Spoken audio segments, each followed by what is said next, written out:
காவேரி வந்து வீட்டுக்கு வராங்க. அத பார்த்து வந்து தாத்தா, பாட்டி அதுக்கப்புறம் விஜய் எல்லாம் ரொம்ப சந்தோஷப்படுறாங்க. காவேரி பேக விடவும், அதே டைம்ல வீட்டுக்கு வரதையும் பார்த்துட்டு காவேரி வந்து ஒரே நடியா வீட்டுக்கு வந்துட்டா. இது போதும் எனக்கு தாத்தாவும் பாட்டியும் சந்தோஷப்படுறாங்க. எனக்கு தெரியும் என் காவேரி வந்துருவா அப்படின்னு சொல்லிட்டு விஜயும் ரொம்ப சந்தோஷப்பட்டுட்டு இருக்காரு. எங்க காவேரி உள்ள வர்றத பார்த்துட்டு வாம்மா அப்படி சொல்றாங்க. நீ வந்துட்டல்ல அது போதும் காவேரி.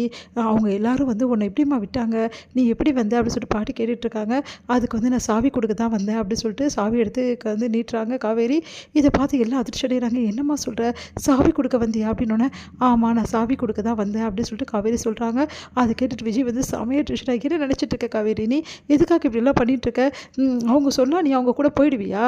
நீ எப்படி போகலாம்? நான் ஏன் போகக்கூடாது? இங்கே பாரு காவேரி, நீ பண்ணுறது கொஞ்சம் கூட சரியில்லை. என்னை பற்றி யோசிச்சியா? இந்த வீட்டை பற்றி யோசிச்சியா? இந்த வீட்டில் நீ இல்லாமல் என்ன பண்ணுறது? எதுக்காக இப்படிலாம் பண்ண? இங்கே பாரு காவேரி, நீ பண்ணுறது கொஞ்சம் கூட சரியில்லை. எல்லாம் 1000 சொல்லுவாங்க காவேரி. அதெல்லாம் கேட்பியா நீ? இங்கே இருக்க நிலைமை உனக்கு தெரியாது.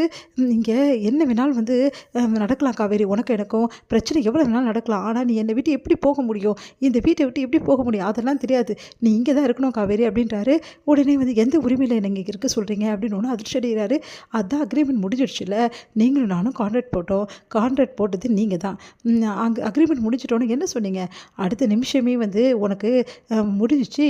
இதோடு நீ உங்கள் அம்மா வீட்டுக்கு போ, நானே ட்ராப் பண்ணிடுறேன்னு சொன்னீங்களா இல்லையா? துணியெல்லாம் எடுத்து வச்சுக்கன்னு சொன்னீங்களா இல்லையோ? ஐயோ காவேரி, நான் எதுக்காக சொன்னேன்னு கொஞ்சம் பார்த்து புரிஞ்சுக்கோ. எதையும் புரிஞ்சுக்கிற நிலைமையில நான் இல்லை. நான் சொன்னது தான். நீங்கள் சொல்லிட்டீங்க, வீட்டை விட்டு அமுச்சிட்டீங்க, முடிஞ்சு போச்சு. இப்போ நான் வந்து எங்கே இருக்கணும்னு நினைக்கிறீங்க? நீங்கள் அக்ரிமெண்ட் போட்டு எல்லாம் வந்து முடிச்சிட்டோன்னே நான் எங்கள் வீட்டுக்கு போகாமல் எங்கே போகிறது நான்? அதான் எங்கள் வீட்டுக்கு நான் போயாச்சு, முடிஞ்சிடுச்சு. இதுக்கப்புறம் தேவையில்லை பிரச்சனை பண்ணாதீங்க, நான் கிளம்புறேன்னு. ஏன் காவேரி இப்படிலாம் பண்ணுற? ஒரு அக்ரிமெண்ட் நம்ம 2 பேரும் உறவி தீர்மானிக்குதா? அதை நீங்கள் தானே சொன்னீங்க விஜய். நீங்கள் தானே வந்து அக்ரிமெண்ட் போட்டிங்க.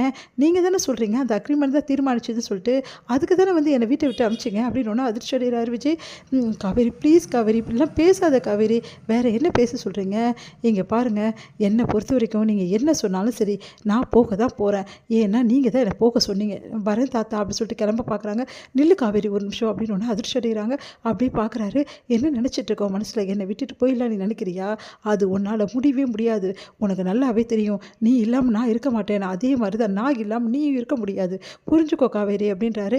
இங்கே பாருங்கள், நீங்கள் துரத்தி அனுப்பிச்சிட்டோன்னா வேறு வழி இல்லைல்ல. நான் இருந்து தானே ஆகணும், வாழ்ந்து தானே ஆகணும். அதுக்கு என்ன பண்ண முடியும்? இங்கே பாருங்கள், தேவையில்லாதில் எதுக்கு பேசி பிரச்சனை பண்ணுறீங்க? விட்டுருங்க என்ன அப்படின்னு சொல்லிட்டு கிளம்புறாங்க.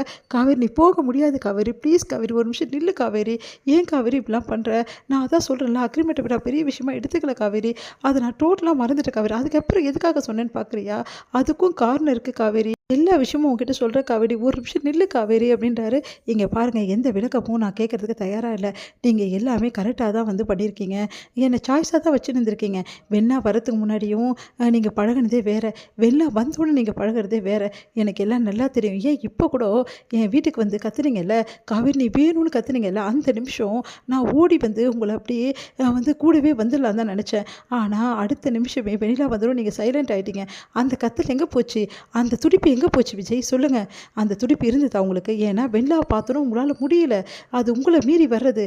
நீங்களும் வெண்ணிலாவும் நல்லபடி வாழ்கிறதுக்காக என்னோடய வாழ்த்துக்கள். நான் கிளம்புறேன், ஒரு நிமிஷம் இரு காவேரி அப்படின்னோடனே அதிர்ச்சியாக பார்க்குறாங்க. கான்ட்ராக்ட் பேப்பரை வந்து காவேரி கண்ணு எதிர்வே கிழிச்சு வந்து அப்படியே தூள் தூளாக போடுறாரு. இந்த கான்ட்ராக்ட் பேப்பரால் தானே நீயும் நானும் ஒன்று சேர்ந்தோம். இதே கான்ட்ராக்ட் பேப்பரால் தான் நம்ம 2 பேர் பிரிஞ்சோம். நம்ம பிரிஞ்ச இந்த கான்ட்ராக்ட் பேப்பர் வந்து இருக்கவே கூடாது. எப்போவோ நான் இதை கிழிச்சிருக்கணும். தாத்தா அப்போவே சொன்னார், அதை நான் கேட்கல. நான் அதை ஒரு பெரிய விஷயமா எடுத்துக்கல. ஆனால் இன்றைக்கி இதுதான் நம்மளை பிரிச்சிருக்கு. இங்கே பார், என்னோடய கிஃப்டாக இந்த பேப்பரையும் நீங்கள் கையோடு எடுத்துகிட்டு போ அப்படின்னு சொல்லிட்டு அப்படியே கிழிச்சு அவங்க கையில் வைக்கிறாரு. அதை பார்த்து விஜயை பார்த்துட்டு அப்படியே அதிர்ச்சி அடைகிறாங்க காவேரி. இப்போது நான் உனக்கு ஒரு விஷயம் சொல்கிறேன் காவேரி. இப்போ கான்ட்ராக்ட் பேப்பரும் கிழிஞ்சாச்சு, நமக்குள்ள கான்ட்ராக்டும் இல்லை. ஆனால் ஒரு விஷயம் நான் சொல்கிறேன், என்றைக்குமே நீ என் பொண்டாட்டி, நான் உன் புருஷன். அது எப்போவுமே மாறாது. அதை மனசில் வாங்கிட்டு நீ கிளம்பு அப்படின்றாரு. அதை கேட்டுட்டு காவேரி அழுதபடி அங்கேருந்து போகிறாங்க. விஜயை பார்த்துட்டு ஒன்றும் புரியாமல் அப்படியே அந்த கான்ட்ராக்ட் பேப்பரோடு அப்படியே யோசனை பண்ணிகிட்டே வந்து காவேரி வந்து மனசை கல்லாக்கினேன் அப்படின்னு நடந்து போகிறாங்க.